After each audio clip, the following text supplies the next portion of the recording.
publik juga punya perhatian penuh. Jadi bukan hanya Jokowi yang akhirnya disorot dan dimasalahkan, akhirnya terus-menerus Barreskrim atau Mabes Polri atau kepolisian terus-menerus juga dimasalahkan. Maka kepercayaannya menjadi dua-duanya yang hilang.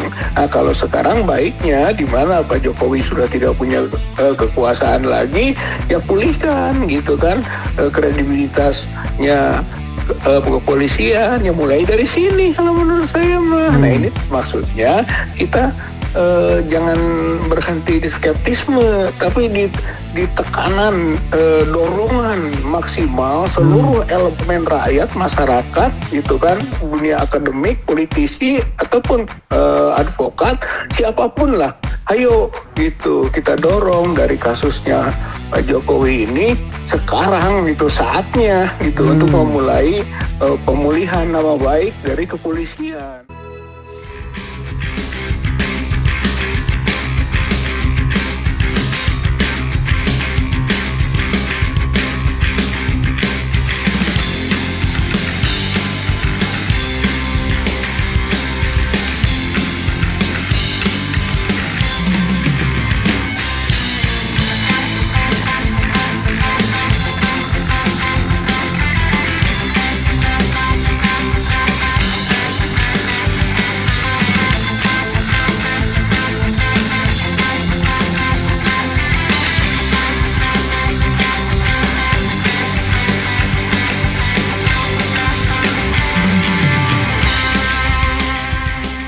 Halo, Assalamualaikum Kang Rizal.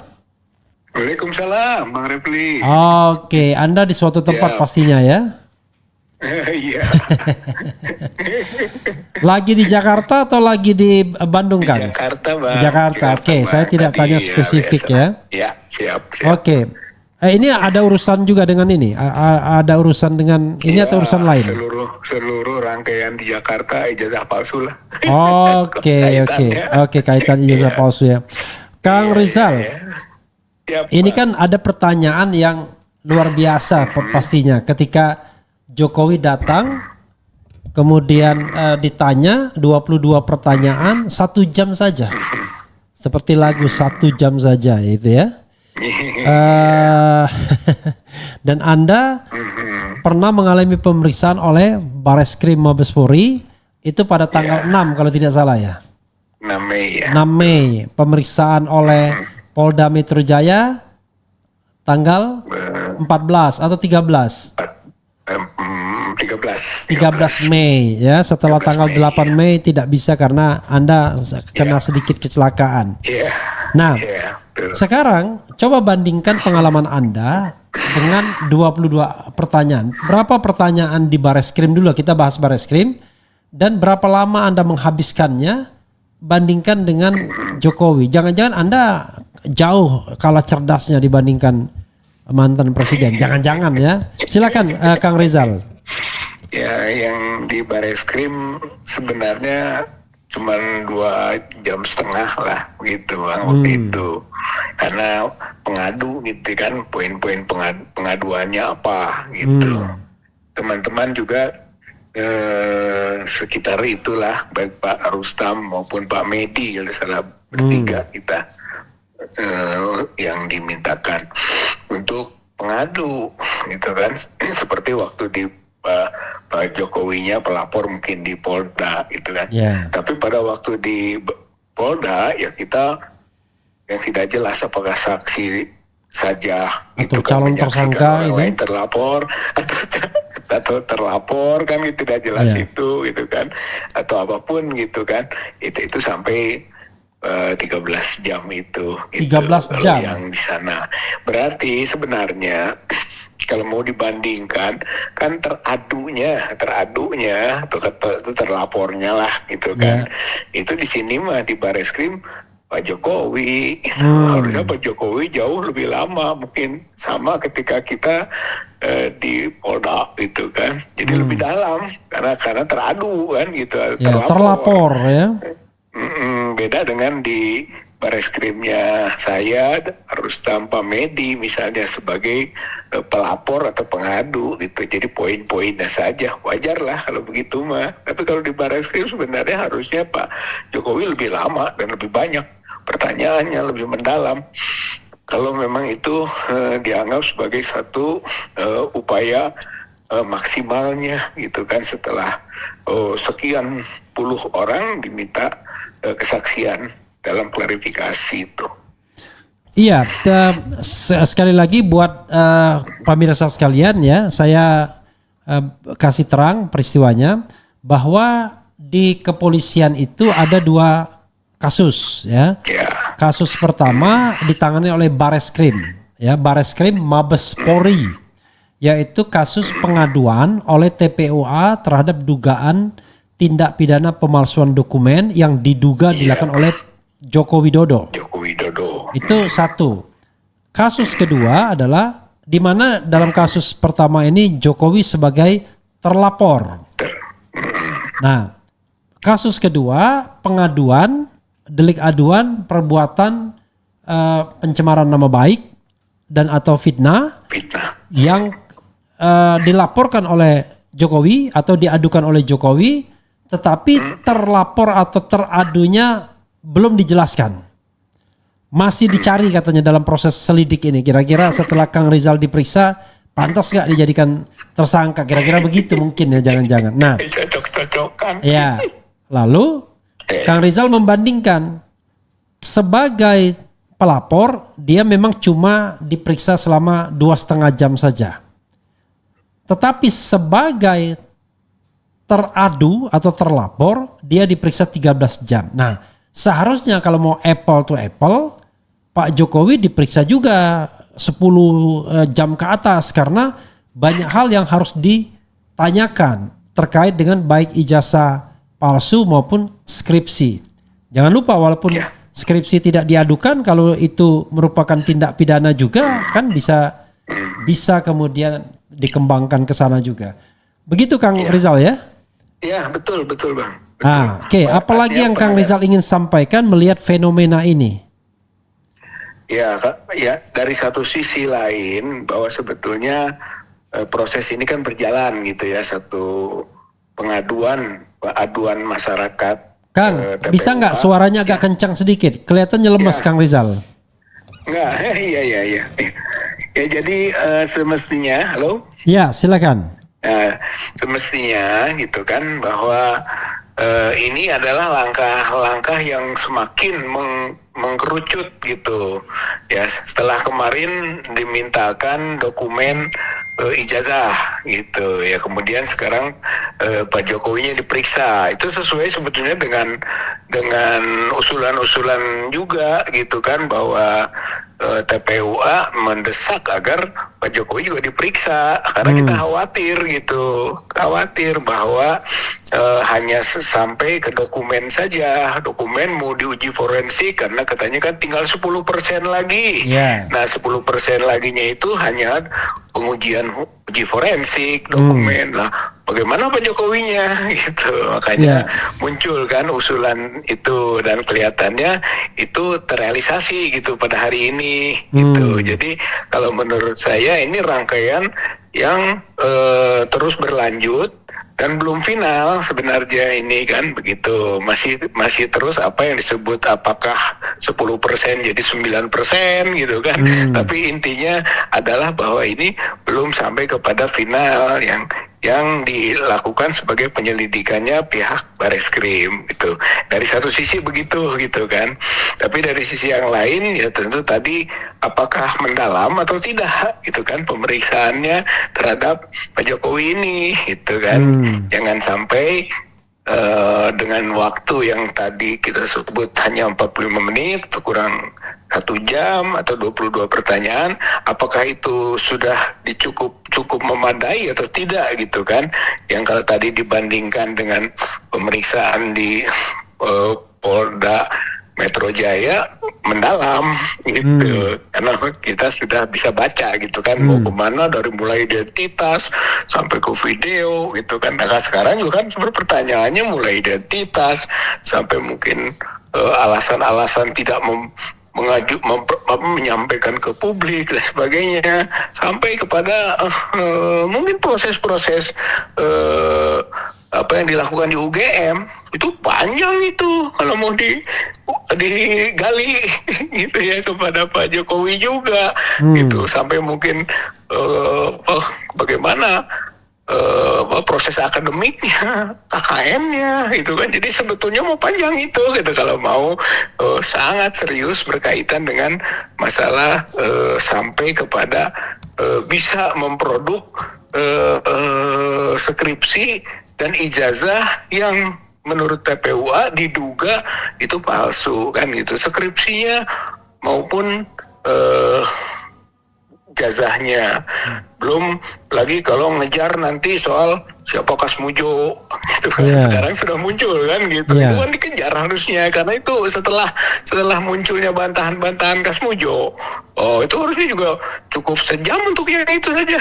Ya, jadi itu masalahnya gitu kalau dilihat dari poin-poin pentingnya gitu kan, yang kita tanyakan ke UGM misalnya, ini fotonya sama enggak gitu di ijazah dengan yang di dokumen-dokumen yang ada di yang valid di UGM. Itu aja kan udah cukup poin penting. Jadi menurut Anda ya, kalau dibandingkan pengalaman Anda di Polda Metro yang 13 jam itu, ini kelihatannya tidak menggali apa-apa, padahal ini adalah saksi pemberi keterangan yang maha penting ya. Ya, kayaknya begitu. Tapi apapun itu gitu kan, kita ingin juga menunggu kan tentang proses lanjutannya begitu, Bang. Jadi fakta adalah mungkin ya tadi 1 jam atau 22 pertanyaan dikritisi gitu kan. Mungkin juga menimbulkan berbagai pertanyaan-pertanyaan di kalangan masyarakat publik atau mungkin juga pengadu gitu kan. Itu hal yang wajar lah. Tapi kita masih melihat kan apa sih tindak lanjutnya gitu. Apakah polanya sesuai KUHP misalnya dari LI, lidik, kemudian tuntas ini masuk ke LP gitu kan, lidik, atau mungkin juga ya menganggap istimewa langsung ke sidik misalnya gitu kan, ya kan bisa saja sekarang. Kalau lidik, langsung ke sidik ya nggak istimewa namanya, berarti kan Pak Jokowinya jadi tersangka dong berarti. Iya begitulah gitu maksudnya gitu kan, jadi begitu maksudnya. Kan nggak gitu mungkin tiba-tiba yang tersangka Kang Rizal. Enggak, kalau yang di sini justru yang kita tunggu dan kita harapkan gitu kan, tingkat objektivitas tinggi Bareskrim, kemudian juga telah menggalinya dalam, mungkin juga akan sampai pada uji forensik yang harapannya objektif gitu, yang awalnya kita minta agar keterlibatannya maksimal gitu kan, banyak pihak gitu. Mungkin karena ini istimewa gitu kan, bukan hal yang sederhana. Seorang presiden, mantan presiden sudah dipertanyakannya bertahun-tahun gitu kan, dan tidak pernah dia menunjukkan aslinya. Saya kira ini istimewa gitu. Saatnya Bareskrim untuk ketika melakukan uji forensik melibatkan banyak pihak, ahli-ahli yang independen gitu. Itu kan harapan gitu, sehingga nanti produk akhir tidak kontroversial gitu, tidak menjadi kontroversi baru gitu. Silakan teruskan dulu. Ya, itu harapan dari proses yang berjalan gitu kan. Nah tentu kalau memang objektif, dugaan 263, 264 gitu kan, 266 sampai undang-undang Diknas pasal 68 kita usulkan 69 juga gitu kan, tentang penggunaan ijazah dan gelar itu bisa maksimal sesuai gitu ya. Ya kira tidak berlanjut ini gitu ke proses berikutnya ya, sampai ke pengadilan gitu. Biarlah nanti yang memutuskan salah atau tidak itu pengadilan. Jadi bukannya Bareskrim gitu. Ya, bukan tapi kalau pengadilan gitu, yang namanya the king of a certain place kan nggak bisa dijadikan pesakitan. Ya itu kan analisis kondisi gitu ya. Iya. Ini kan secara teknis prosedural gitu. Dari prosedural yang kira-kiranya harapan menjadi dia bisa objektif dengan kontrol yang maksimal dari publik, ya kan, ya harus berlanjut gitu. Itu harapan dari pengadu ini adalah jangan berhenti gitu. Pelapor bukan pengadu, pelapor ya. Aduan masyarakat gitu kan, Dumas ini soalnya ini dilema kita sebutan ini Bang gitu ya, kalau orang menyebut pengadu, kalau delik aduan kalau bukan laporan, tapi kita kembali ke itu laporan, kemarin kan laporan padahal delik aduan gitu. Nah ini juga memang sebutan begini terminologinya. Nah begitu gitu ya, jadi kita Dumas apakah disebut pengadu atau pelapor. Ada satu hal yang ingin saya tanyakan ya. Kenapa Bareskrim ini tidak memanggil Roy Suryo dan Rismond Sianipar untuk itu yang kita maksudkan, untuk dimintai keterangan ahlinya minimal kan sebagai pembanding. Makanya kalau sudah Pak Jokowi seharusnya yang segera panggil mungkin finalisasinya Roy Suryo dan Rismond, Dr. Rismond, termasuk Dr. Tifa juga ya. Dokter Tifa lah itu kan, artinya kesempurnaan penuntasan pemeriksaan orang gitu ya, bukan dokumen gitu Bang, itu sampai ke Dokter Rismond dan Dokter Roy Suryo dan Dokter Tifa sampai situ. Saya ada Kang, ada juga narasumber yang kemarin saya live kan, dia itu pernah melakukan penelitian terhadap 3 ijazah. Salah satunya ijazah Pak Jokowi, dan dia mengatakan bahwa 2 ijazah itu identik, yang beda itu yang tidak identik cuma ijazah 1120 which is Pak Jokowi punya. Dia tidak sebutkan namanya siapa-siapa ya, termasuk Pak Jokowi, tapi kita tahu 1120 itu Pak Jokowi. Nah, itu menurut saya juga kalau mau mencari kebenaran perlu juga nih dipanggil orang seperti ini kan? Iya, artinya mungkin apakah dalam klarifikasi lidik sekarang gitu kan, atau juga nanti pada maksimalnya lah pekerjaan Bareskrim yang maksimal itu harus semuanya didapatkan gitu kan sebagai bahan-bahan pembanding, ahli dan sebagainya gitu. Itu pada finalnya kerjanya Bareskrim gitu. Nah, saya membayangkan ya, apa iya polisi berani menetapkan Jokowi sebagai tersangka pemalsuan dokumen gitu? Ya banyak yang skeptis Bang, gitu ya. Banyak yang skeptis. Tapi kalau menetapkan gitu. Rizal Fadila sebagai pencemar nama baik, itu berani pasti. Kalau saya berpikir tentang keharusan gitu, bukan berhenti di skeptisme gitu. Jadi lebih baik gitu kan mendorong bahwa Bareskrim harus memulihkan nama baiknya gitu. Kemudian juga publik juga punya perhatian penuh. Jadi bukan hanya Jokowi yang akhirnya disorot dan dimasalahkan, akhirnya terus menerus Bareskrim atau Mabes Polri atau kepolisian terus menerus juga dimasalahkan, maka kepercayaannya menjadi dua-duanya yang hilang. Nah kalau sekarang baiknya di mana Pak Jokowi sudah tidak punya kekuasaan lagi, ya pulihkan gitu kan kredibilitasnya kepolisian, ya mulai dari sini kalau menurut saya mah. Nah ini maksudnya kita jangan berhenti di skeptisme, tapi di tekanan dorongan maksimal seluruh elemen rakyat, masyarakat itu kan, dunia akademik, politisi ataupun advokat, siapapun lah, ayo gitu kita dorong dari kasusnya Pak Jokowi ini. Sekarang itu saatnya gitu untuk memulai pemulihan nama baik dari kepolisian. Kenapa tidak gitu? Dan tentu pengambil kebijakan politik memberi ruang luas untuk itu.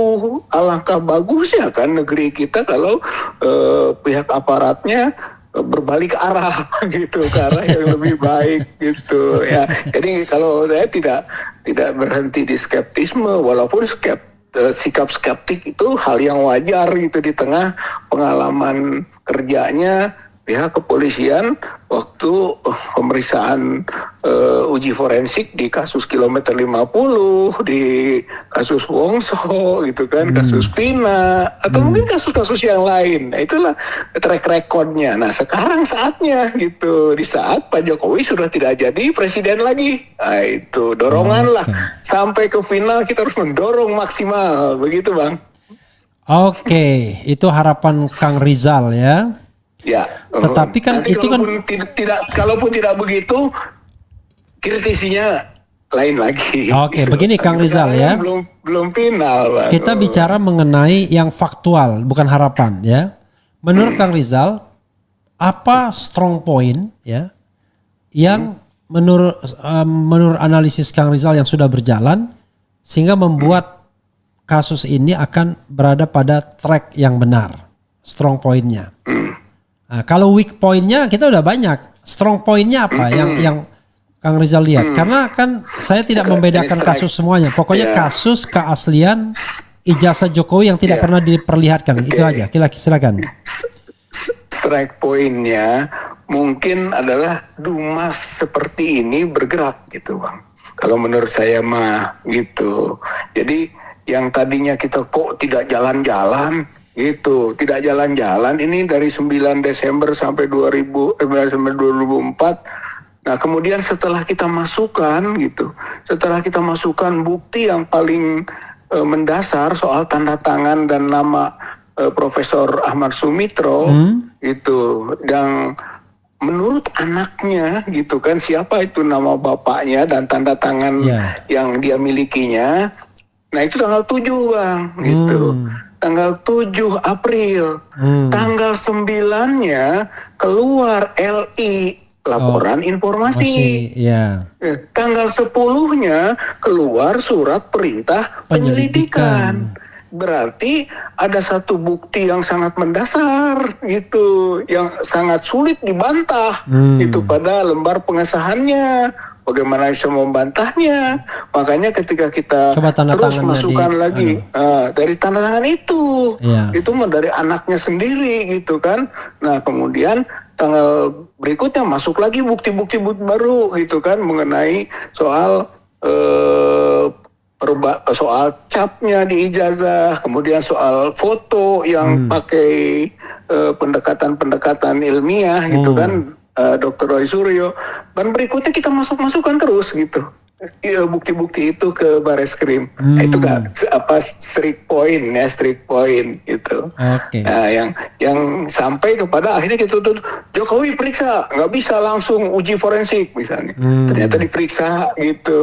Nah, itu mungkin poin-poin tadi Bang. Jadi paling tidak satu strong pointnya adalah bahwa kasus ini berjalan. Berjalan dengan undangan-undangan terhadap pihak, tidak didiamkan saja seperti semula sekarang ujungnya kita tidak tahu tapi seperti apa, tapi yang jelas tidak diam. Belum tahu. Tapi kita akan terus mengkritisi kan. Kalau kontroversi berarti nggak clear kan gitu. Misalnya tiba-tiba memberi pengumuman ini identik atau ini asli tanpa memberikan uraian analisisnya itu bagaimana. Gitu kan pertanggungjawaban publiknya harus disampaikan soal apa yang Dr. Roy sampaikan itu kan soal tintanya, uji tinta, uji karbon kertasnya, datingnya gitu kan sudah berapa lama antara satu lembar dengan lembar yang lain sama enggak. Saya kira itu harus dipertanggungjawabkan oleh Barreskrim ketika memang dia nanti mau mengumumkan, kalau mau mengumumkan itu. Kang Rizal, silakan closing statement, Kang. Ya, saya kira satu tadi Dr. Rismond dan Roy Suryo juga diminta sebagai penguat atau pelengkap atau segala penyempurnaan dari proses pemeriksaan orang atau pengklarifikasian orang. Gitu. Kemudian yang kedua, ini tadi kok dikembalikan itu ijazah yang asli katanya. Semestinya gitu kan itu bahan untuk diumumkan ke publik. Ini kan kesempatan. Barreskrim yang punya kewenangan penuh gitu kan terhadap sesuatu yang belum sampai disita lah taruhlah. Tapi kan dia punya hak untuk memperlakukan sesuatu terhadap yang dia minta. Berarti harusnya ketika Jokowi tidak mau mengumumkan kepada rakyat, kepada masyarakat tentang ijazahnya, itu bisa dilakukan oleh Barreskrim sebenarnya. Iya.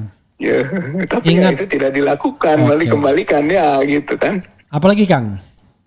Ya, saya kira berikutnya tetap saja kepedulian dan perhatian lembaga-lembaga internasional itu harus dibangun gitu kan, dibangun kepeduliannya itu. Berarti lembaga-lembaga riset ataupun mungkin mereka yang punya expert di bidang uji forensik yang bisa dimintakan tolong sebatas dokumen yang kita miliki, saya kira itu tetap dilakukan gitu. Jadi sambil berjalan menunggu objektivitas gitu kan dari Barreskrim Mabes Polri, juga di sisi lain kita harus mengoptimalkan pengawasan dan persiapan lanjutan ketika nanti keputusannya kontroversial melalui keterlibatan lembaga-lembaga internasional gitu. Kang, terakhir ya. Kalau pakai skala meter 0 sampai 10, 0 itu sangat tidak percaya, 10 itu sangat percaya. Berapa angka yang Kang Rizal punyai ya, yang ingin berikan terhadap kinerja Barreskrim Mabes Polri ini? Ya kalau saya ya 64 lah. Hah? 6 sih lulus ya. Lumayan. Lulus 6. Saya harus memberi optimisme. Oke, gitu kan? Tapi hati-hati. Kalau sudah ngasih nilai 6, nanti tiba-tiba hasilnya mengecewakan, Kang Rizal digugat orang. Lu kan udah kasih 6. Tapi nilai itu bisa berubah ya? 6 sampai sekarang. Oh, sampai gitu sekarang. Kan? Oke. Iya, 6 sampai sekarang. Kalau besok ternyata 1, 2, kok belok lagi, jadi 4. Tapi maksudnya gitu kan sampai sekarang penilaiannya. Oke. Ya Bang. Oke, makasih Kang ya. Yuk sama-sama. Assalamualaikum warahmatullahi wabarakatuh. Waalaikumsalam warahmatullahi wabarakatuh.